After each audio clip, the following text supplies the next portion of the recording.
Et on va aller dans le livre du prophète Osée. Alors c'est pas forcément un livre que l'on ouvre souvent, mais on va aller dans le livre du prophète Osée. Alors le prophète Osée, c'est juste après Daniel, pour ceux qui ont la Bible.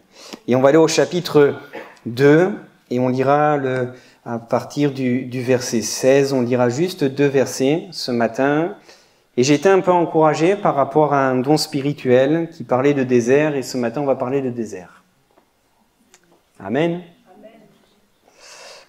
Il nous est dit ceci, c'est pourquoi, voici, donc c'est Dieu qui parle ici, je veux l'attirer et la conduire au désert, et je parlerai à son cœur, là je lui donnerai ses vignes et la vallée d'Accord, comme une porte d'espérance, et là elle chantera comme au temps de sa jeunesse, et comme au jour où elle remonta du pays d'Égypte. En ce jour-là, dit l'Éternel, tu m'appelleras mon mari, et tu m'appelleras plus mon maître. Amen. Voilà, alors un texte peut-être qu'on n'a pas trop l'habitude de lire, mais combien je trouve intéressant.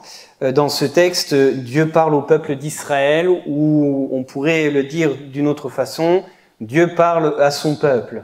Ce peuple qu'il aime, ce peuple qu'il chérit, ce peuple à qui il a tout donné pour que il a tant fait pour lui, et Dieu va dire au travers de la bouche du prophète Osée, dans un contexte un peu assez particulier, voilà mon souhait, voilà mon désir, voilà ce que j'aspire, c'est de conduire mon peuple dans un but bien précis. Conduire mon peuple dans un but bien précis afin de lui parler, afin de parler à son cœur. Et ce matin, j'aimerais parler, comme je l'ai dit tout à l'heure, du désert, mais aussi parler de la nécessité de passer par le désert. Je voudrais poser cette question, qui aime le désert? Alors, j'ai aucune main qui se lève, personne n'aime le désert. Et pourtant, des fois, on passe par des temps de désert. Généralement, c'est vrai que le désert, et je peux comprendre pourquoi vous levez pas la main, parce que le désert, c'est quelque chose qui peut nous faire peur. Peut-être qu'on aime le regarder en photo, on aime le regarder sur des reportages, toutes sortes de choses. Voilà, on est un peu émerveillé par le désert, mais on n'aime pas souvent être dans le désert lorsqu'il est de manière, je dirais, physique. Pourquoi ? Parce que le désert est un lieu où il fait extrêmement chaud, un lieu où il manque d'eau, un lieu où finalement les ressources sont assez limitées, un lieu où il y a très peu d'ombre pour se couvrir de la chaleur du soleil, un lieu où le moindre effort devient extrêmement compliqué en journée. Voilà, les chaleurs sont tellement intenses que on s'épuise facilement. C'est vrai, le désert, ce n'est pas quelque chose que l'on aime. Et lorsque l'on regarde dans les Écritures, le mot désert est souvent relié à l'épreuve. Même lorsque l'on passe, nous, à titre personnel, des fois dans des temps difficiles, dans des temps durs, dans des temps d'incompréhension, on peut se dire, là, en ce moment, je suis dans un désert. Je crois que ça nous est tous arrivé quand on passe par des temps difficiles de dire d'utiliser cette image pour illustrer la situation dans laquelle on est. On résume notre épreuve par cette image que l'on retrouve finalement aussi dans la parole de Dieu. On le résume par le désert. Parfois, on s'imagine que le désert, c'est le moment de l'épreuve, c'est le moment difficile, c'est le moment où l'on est éprouvé par la chaleur d'un désert physique, mais aussi par le manque de ressources que l'on peut retrouver dans un désert, et on est un peu à cette image. Mais je note que dans la Bible, que le mot désert n'a pas toujours un sens, je dirais, négatif. Le mot désert n'a pas toujours le sens de l'épreuve. Il n'a pas toujours le sens du moment où l'on est éprouvé. Et lorsque Dieu, dans ce passage, est en train de dire « je veux l'amener dans le désert », il faut comprendre une chose, c'est que Dieu n'est pas en train de dire « je veux amener mon peuple dans les problèmes ».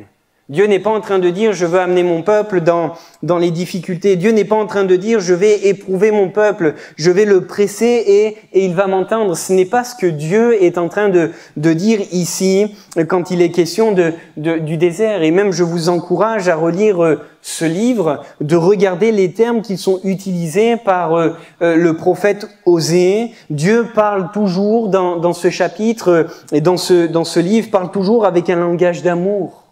Dieu parle comme l'époux qui prend soin de l'épouse. Dieu aime son peuple. Et lorsque Dieu dit « je veux l'emmener dans le désert », il veut l'amener là dans ce lieu, certes désert, mais dans un but bien précis. C'est de parler à son cœur. C'est de parler à son cœur. Et peut-être que ce matin, tu es dans un lieu désert, mais peut-être que ce lieu désert est voulu par Dieu pour que tu puisses reconsidérer qui est Dieu.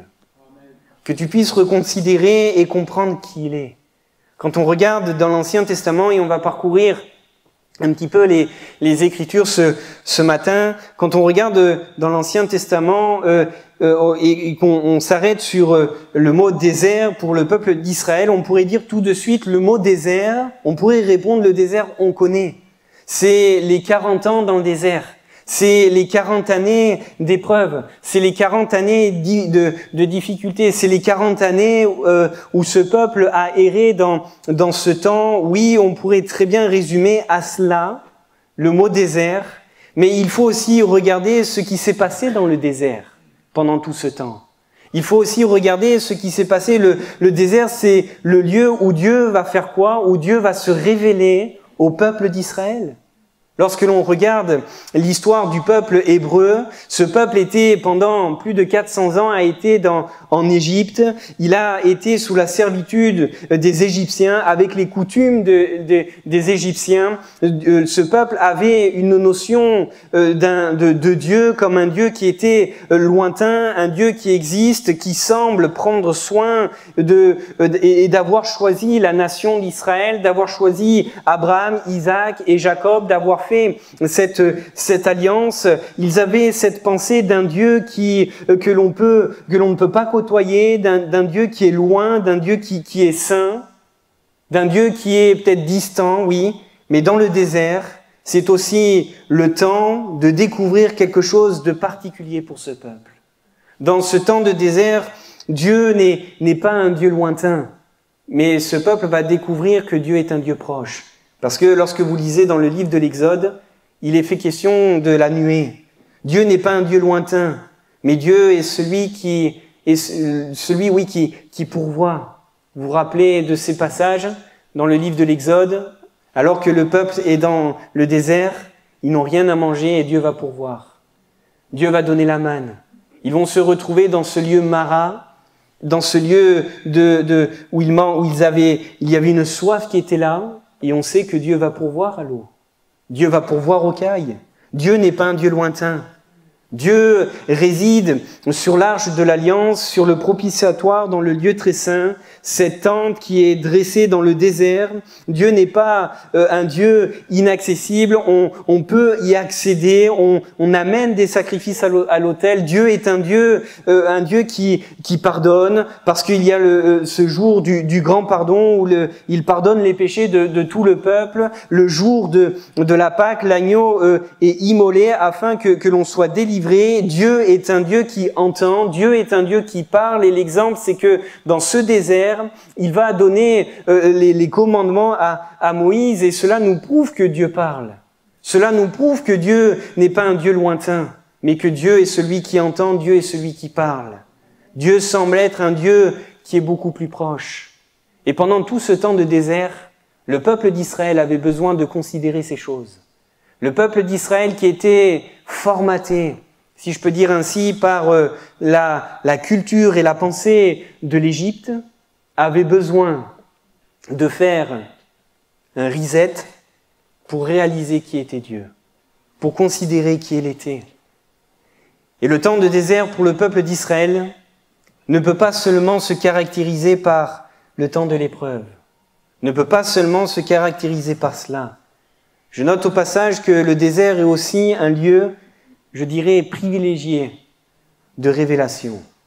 Remarquez que pour Moïse, ce n'est pas en Égypte que Moïse va découvrir le plan de Dieu pour sa vie. Ce n'est pas en Égypte que Moïse va découvrir l'appel et entendre l'appel que Dieu a pour sa vie. Ce n'est pas en Égypte que Moïse va découvrir la personne de Dieu, ce Dieu de relation. Il a fallu que Dieu pousse Moïse dans le désert de Madian. Il a fallu que Moïse quitte l'Égypte. Il a fallu que Moïse passe 40 années dans sa vie là à garder les troupeaux, le troupeau de son beau-père, d'être dans cette situation, peut-être même à se poser beaucoup de questions. Il a fallu que Moïse apprenne le métier de berger. Il a fallu que Moïse vive quelque chose de différent dans un lieu qui semblerait être comme un lieu de solitude, loin de ses frères, loin de sa famille, loin de tous, loin du pays d'Égypte dans lequel il a grandi, seul. Mais c'est dans cette solitude, c'est dans ce temps de désert que Moïse va vivre et va apprendre des choses incroyables. C'est dans ce temps de désert que Dieu va se révéler à Moïse. C'est dans ce temps de désert que Dieu va parler au cœur de Moïse. Mais c'est aussi pendant ces 40 années dans le désert que Moïse va affiner son oreille pour entendre dans le buisson ardent la voix de l'Éternel lui parler. Ce temps de désert a été un temps de formation, un temps de révélation, un temps d'appel pour Moïse. Ce temps a été précieux pour Moïse. Remarquez aussi, prendre un autre exemple, celui du prophète Élie. Parfois, on résume sa fuite alors qu'il est dans une situation compliquée. Vous retrouvez cela dans 1 Roi chapitre 19, un temps extrêmement compliqué où on a l'impression que Élie, il est dans un burn-out. Les choses ne se passent pas comme il a prévu et on a vu on voit que Élie va prendre la fuite dans le désert et on a vu dans le désert finalement tout ce qui l'accable. Dans ce lieu désertique, il va demander une chose, il va dire mais c'en est assez, il va demander la mort parce qu'il n'arrive plus, toute la difficulté de cet homme. Mais je note finalement, qu'est-ce que va faire le serviteur qui est éprouvé, qui passe par des temps difficiles? La Bible nous dit que dans ce temps-là, Élie va se réfugier, Élie va aller au désert. Dans 1 Roi chapitre 19 verset 4, il nous est dit ceci, pour lui, donc pour Élie, Élie alla dans le désert. C'est lui qui va y aller. Il n'est poussé par personne. Il décide de prendre la direction du désert. Pourquoi? Parce qu'il a une idée en tête. Parce qu'il a une idée en tête. Dans ce lieu de désert et de solitude, Élie va rencontrer l'Éternel.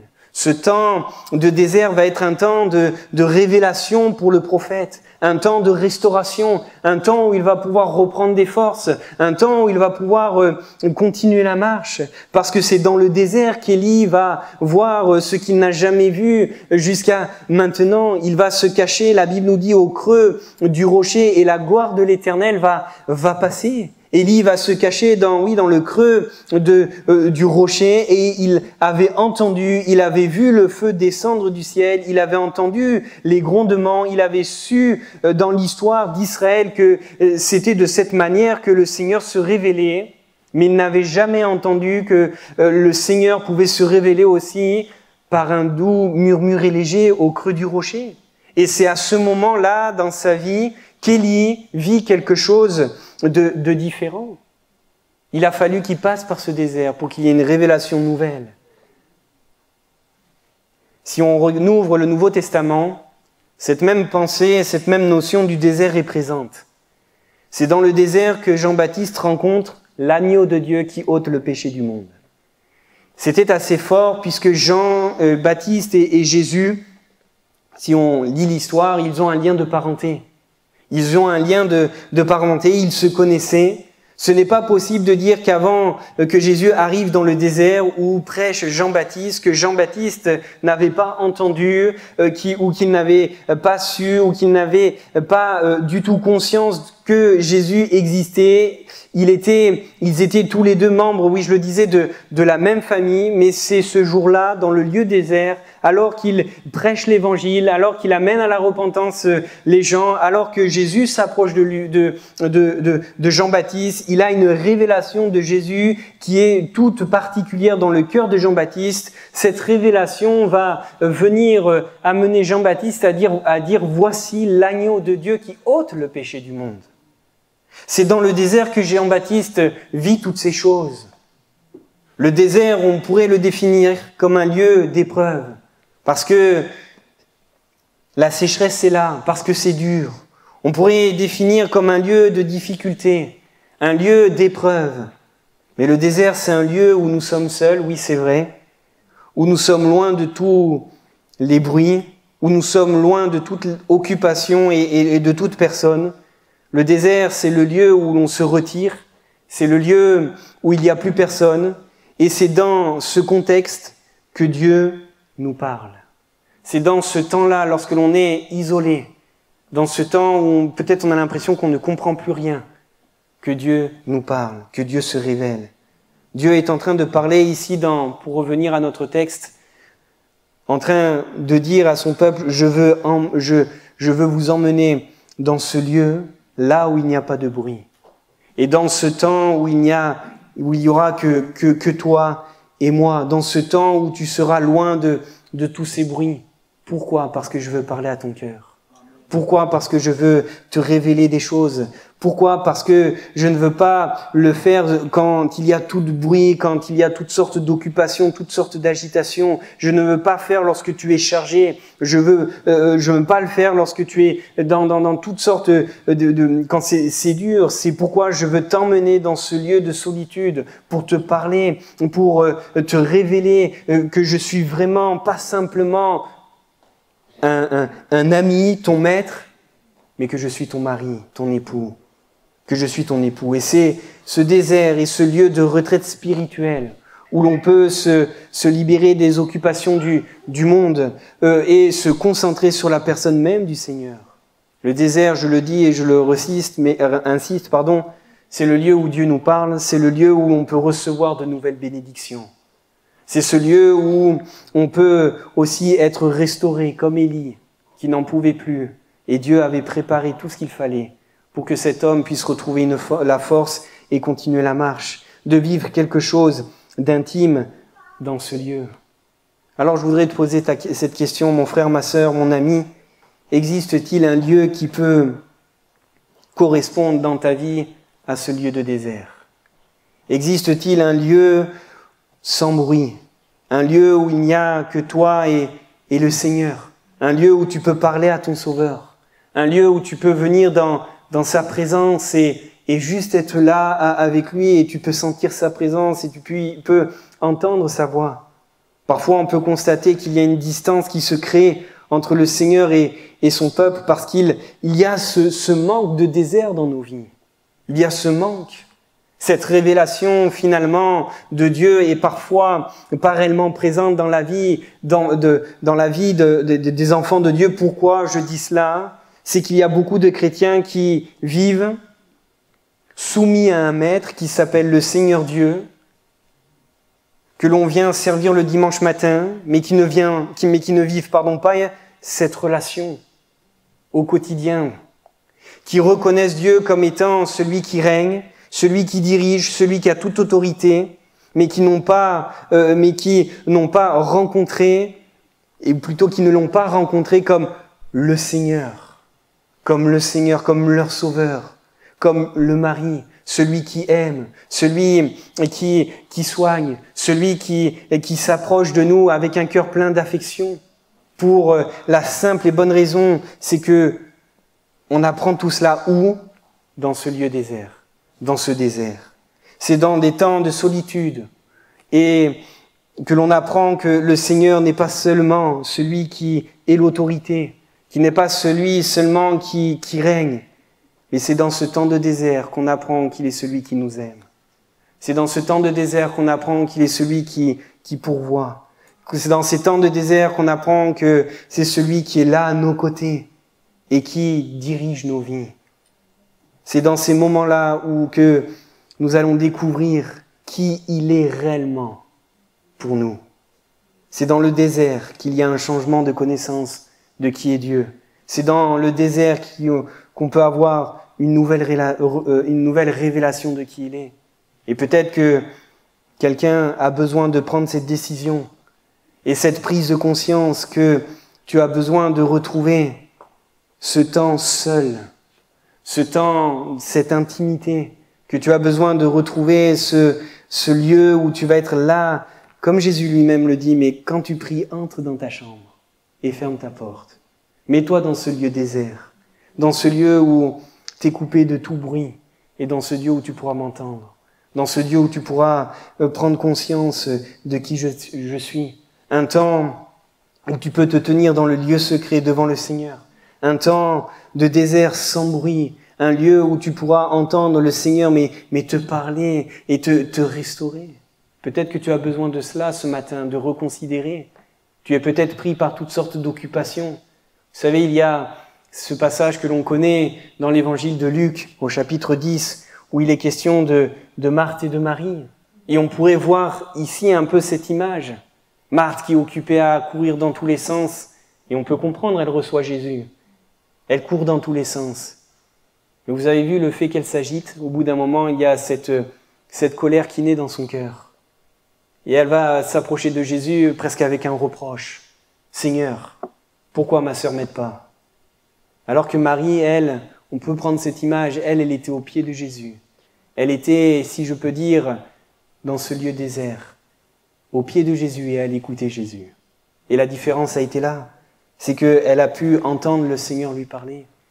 Et peut-être que tu as besoin ce matin, dans la vie, dans l'épreuve dans laquelle tu es, de reconsidérer et de recréer ces lieux, de recréer ce lieu dans ta vie et d'entendre le Seigneur te parler. Lorsque nous parcourons les évangiles, il est souvent fait mention que Jésus lui-même allait au désert. Jésus fait des miracles et qu'est-ce que nous dit la suite? Il va au désert. Jésus délivre un homme possédé, il va au désert. Jésus fait la multiplication des pains et des poissons et il va au désert. Jésus avait pris cette habitude d'avoir un temps seul, coupé des disciples, coupé des gens, coupé de toute agitation pour être seul avec son Père. Mais surtout, il avait besoin de se retrouver seul à seul avec son Maître. Si Jésus nous a montré le modèle, et même Jésus qui est notre modèle parfait, à combien plus forte raison dans nos vies, nous avons besoin, nous aussi, de passer par ce temps et de passer et de prendre exemple sur Jésus pour aller plus loin. Le désert, mon frère, ma sœur, n'est pas forcément un lieu d'épreuve, mais c'est un lieu de rendez-vous, un lieu où tu seras avec le Seigneur. C'est dans ce temps de désert que tu vas mieux apprendre à connaître qui est la personne de Christ. C'est dans ce temps de désert que tu vas apprendre à connaître qui est réellement Jésus dans ce face-à-face. C'est pourquoi, voici, je veux l'attirer et la conduire dans le désert, et je parlerai à son cœur. Je parlerai à son cœur. Non seulement ces temps de désert sont des temps de révélation, des temps où le Seigneur nous parle, mais il y a aussi, quand on lit le texte, il y a aussi une bénédiction qui est attachée à ces temps de désert. Au peuple d'Israël, c'est ce que Dieu va dire. Mon souhait, c'est de vous amener dans un lieu désert pour parler à votre cœur, mais pas juste pour vous parler. Parce que j'ai des bénédictions dans le lieu désert. Parce que nous n'arrivons pas à avancer dans notre vie spirituelle. Il y a des choses que nous ne voyons pas se faire dans notre vie parce que nous ne manquons de discipline à chercher ce temps de désert. Et au verset 17, il est dit ceci, là je lui donnerai ses vignes. C'est là dans le désert que je lui donnerai, oui, ses vignes. Dieu est en train de dire que c'est dans ce temps où l'on est loin de tout, loin de toute agitation, où il n'y a plus de bruit, où il n'y a plus personne. C'est dans ces moments qu'il allait pouvoir bénir son peuple. C'est dans ce moment où il allait pouvoir, les combler de toute bénédiction, leur donner cette vigne. La vigne dans la Bible, c'est symbole de puissance, c'est symbole de fertilité, c'est symbole de la bénédiction de Dieu. C'est ce que Dieu est en train de dire au peuple, je veux t'emmener dans ces temps parce que j'ai des bénédictions pour toi. Je veux t'emmener dans ce temps de solitude, dans ce temps de silence, là où il y a juste toi et moi, et c'est dans ces temps-là que je vais pouvoir te donner ce dont tu as besoin.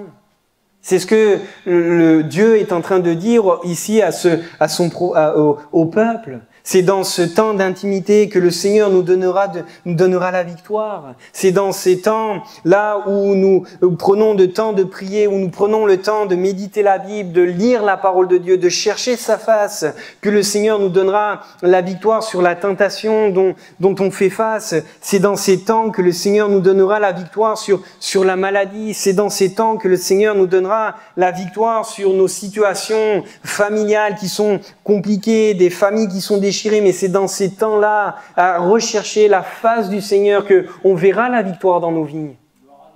Qu'on verra la victoire. C'est là que le Seigneur nous donnera la victoire sur toutes les forteresses qui sont construites dans nos vies. C'est là que le Seigneur nous donnera la victoire alors que nous sommes dans des temps seuls avec Dieu pour parler à notre cœur, nous donner ses vignes. C'est là que l'on nous rencontrera des victoires quand on se place devant le Seigneur, quand on est dans ces lieux de prière, d'intercession. C'est comme cela, mon frère, ma sœur, que on aura part aux bénédictions. Nous avons besoin, et peut-être que tu as besoin, de retrouver ce lieu. La vigne, c'est une source de richesse, une source de subsistance pour le peuple. Rappelez-vous, dans le livre, dans l'Ancien Testament, lorsque les espions vont être envoyés visiter le pays de Canaan pour la première fois, il nous est dit que les espions vont revenir avec quoi? Une grappe de raisin. Avec une grappe de raisin qui était si grosse qu'il fallait être 2 pour la porter. Alors moi, j'ai jamais vu ça, ça devait être du costaud, hein. Et dans le symbolisme biblique, la grappe de raisin est le symbole de la richesse, de l'abondance, de la bénédiction de Dieu. La Bible nous dit, et c'est Jésus qui parle lorsqu'il enseigne la prière, que les choses se passent là dans le lieu secret. La Bible nous montre que Jésus lui-même, dans son ministère, c'est aussi dans ces temps de désert avec le Père que les choses se sont accomplies. C'est dans la prière qu'il retrouve la force de pouvoir aller alors qu'il est l'heure de la croix arrive. Mais c'est dans ces temps, dans le jardin de Gethsémane, il est là en train de prier, mais c'est parce que Jésus a prié qu'il a pu aller jusqu'à la croix. Il a retrouvé les forces. C'est dans la prière qu'il a la révélation des 12 disciples qu'il doit choisir et qui vont l'accompagner. C'est dans la prière que Jésus s'est tenu pendant son ministère afin de voir des choses puissantes se passer, parce qu'il avait pris l'habitude d'aller dans ces lieux et de passer du temps. Ce matin, j'aimerais que l'on puisse prendre conscience que l'on a besoin de vivre ces temps. On n'aime pas le désert lorsqu'il nous parle d'épreuves, lorsqu'il nous parle de difficultés. Nous devrions entretenir pourtant ces temps afin que le Seigneur puisse agir, retourner, se faire connaître à nous. Mais nous permettre de grandir aussi dans sa révélation et de connaître qui il est réellement. Nous avons besoin d'aller dans ce lieu, non seulement pour redécouvrir qui est Christ, mais pour avoir aussi les forces nécessaires pour pouvoir continuer la marche, pour pouvoir obtenir des victoires, nous permettre aussi de grandir. C'est le seul moyen pour toi ce matin également, si tu veux découvrir la personne de Jésus, si tu veux pouvoir jouir de ses richesses, si tu veux pouvoir être vainqueur sur ce qui a été, sur ce qui est dans ta vie, vainqueur de toi jusqu'à maintenant. Mais c'est en allant dans ce lieu que tu pourras avoir la force et continuer d'avancer et d'avoir la victoire. C'est dans ce temps. S'il y a une bénédiction, une promesse de vigne, une promesse de relation restaurée, d'une relation qui s'agrandit, d'une révélation qui augmente, il y a aussi une promesse de lieu qui est attachée à ce lieu de désert. Le texte nous dit ceci: là, je lui donnerai ses vignes et la vallée d'Accord, comme une porte d'espérance. Et là, elle chantera comme au temps de sa jeunesse et comme au jour où elle remonta du pays d'Égypte. Et là, on pourrait se dire, Seigneur, tu vas nous donner une vallée d'Achor, qui est très bien, mais qui est Zako. Qu'est-ce que c'est? Qu'est-ce que représente cette vallée? Et pour comprendre à quoi cela correspond, il faut faire un bond un peu en arrière et aller dans le livre du prophète, dans le livre de Josué au chapitre 7, pardon. Et premièrement, cette vallée correspond à la lapidation d'Akan. Est-ce que vous vous souvenez et vous vous rappelez, le peuple ils viennent de faire, ils ont eu la victoire sur Jéricho, et tout de suite après, il y a une autre conquête, la ville d'Aï, et parce qu'ils ont vaincu, ils ont remporté la victoire sur Jéricho, le peuple se croit assez fort, et ils y vont comme ça. Et pourtant, ils vont perdre. Pourquoi? Parce que Akan avait péché. À cause du péché d'un seul, à ce moment-là, le peuple va vivre un temps difficile. Il va y avoir des pertes humaines. Akan va devoir payer pour sa faute. Il va être condamné. Il va être lapidé. Il va mourir par lapidation. Et un lieu va être choisi, cette vallée d'Achor. Et depuis ce moment-là, cette vallée va être un lieu de malédiction, un lieu d'échec. Mais c'est un lieu finalement vaincu par la situation. Alors que le peuple était un peuple de conquérants, cette vallée est comme le souvenir d'échec, comme le souvenir de quelque chose qui n'a pas fonctionné. Et dans Josué chapitre 15, cette vallée d'Achor devient aussi une limite. Josué 15, verset 7, il nous est dit la vallée pour Juda, la frontière de l'héritage, c'est cette vallée d'Achor. Mais ce que Dieu est en train de dire dans le livre d'Osée, c'est que cette vallée qui porte le souvenir de l'échec, qui porte les traces de quelque chose qui s'est mal passé, de là où on a été vaincu, cette même vallée d'Achor va être changée dans une porte d'espérance. Cette vallée d'échecs où cela nous rappelle que nous avons perdu, que nous avons été faibles, que nous n'avons pas réussi à faire ce que le Seigneur nous a demandé de faire, alors que le peuple va être mis dans le désert, dans ce temps de solitude, là où le Seigneur va se révéler, va parler à son cœur. Ce qui avait été jusqu'à maintenant une vallée de désespoir va devenir une porte d'espérance. Le Seigneur est en train de dire, je vais agir, je vais étendre ma main, je vais transformer l'échec, la souffrance en quelque chose de beau, en quelque chose de nouveau. C'est un encouragement pour ceux qui ont vécu et ont connu la douleur. Pour ceux et celles qui ont vécu ce temps d'échec, le passé est là avec toutes ses fautes et des fois on en a honte.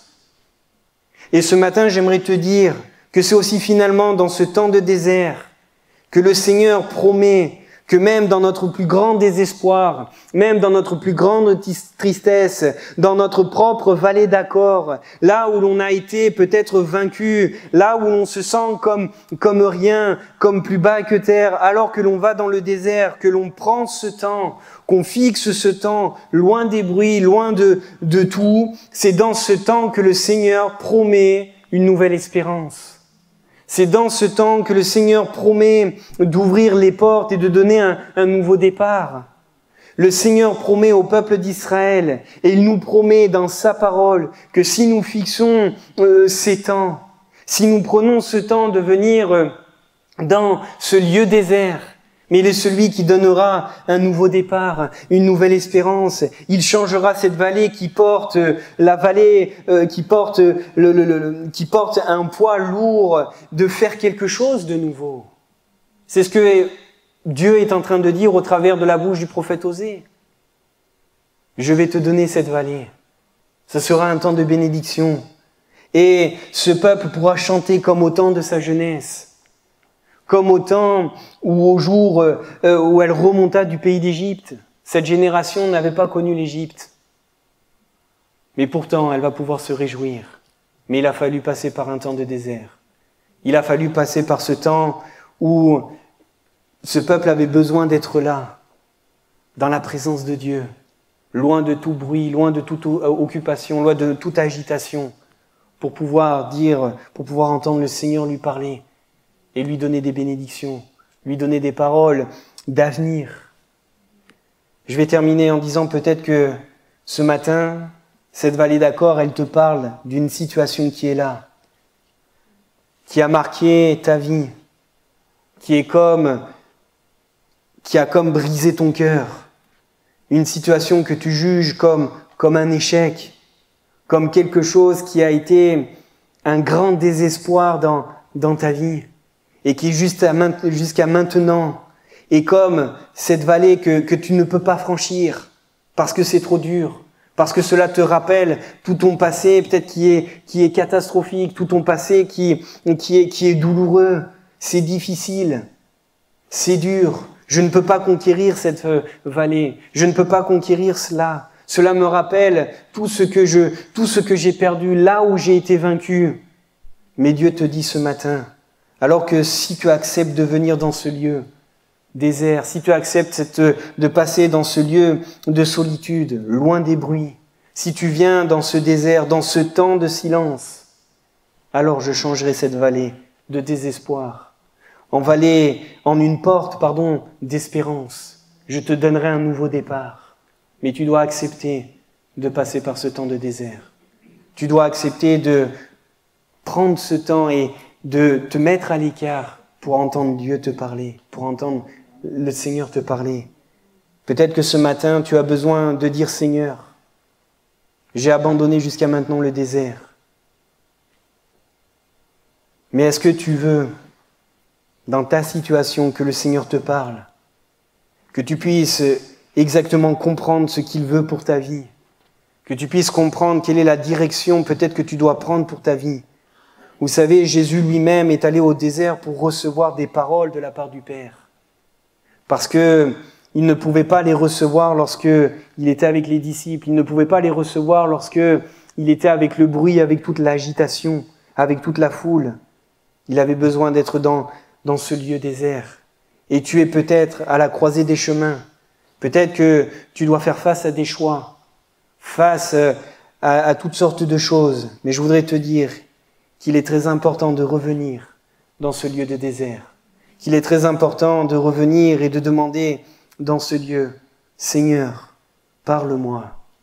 Seigneur, j'ai besoin de comprendre quelle est la direction que je dois prendre. J'ai besoin de prendre ce temps et de saisir ce que tu veux me dire. » Mais comme le dit le Seigneur à son peuple, et comme il te le dit peut-être à toi ce matin, viens au désert. Viens dans ce lieu secret. Viens dans le désert et là, et c'est seulement là que je pourrai te parler. C'est seulement là que je pourrai te donner tout ce dont tu as besoin. C'est seulement là, dans ce lieu désert, dans ce lieu, dans cette chambre fermée, dans ce lieu où tu pourras avoir une parole qui va être une parole d'espérance, une parole d'une vie nouvelle, une parole peut-être d'un nouveau départ. Est-ce que tu as besoin peut-être de retrouver ce matin ce lieu et de dire « Mais Seigneur, pardon parce que… » Et on est dans un monde où il y a tellement d'agitations qui sont là. On est dans un monde où on court dans tous les sens. Et je crois que même ce monde, avec toutes les occupations, et comme là, fait, je le dis de cette manière et comprenez ce que je suis en train de dire, mais c'est comme fait exprès pour nous prendre du temps. Mais on a besoin peut-être de dire « Seigneur, je veux mettre en priorité à chercher ta face.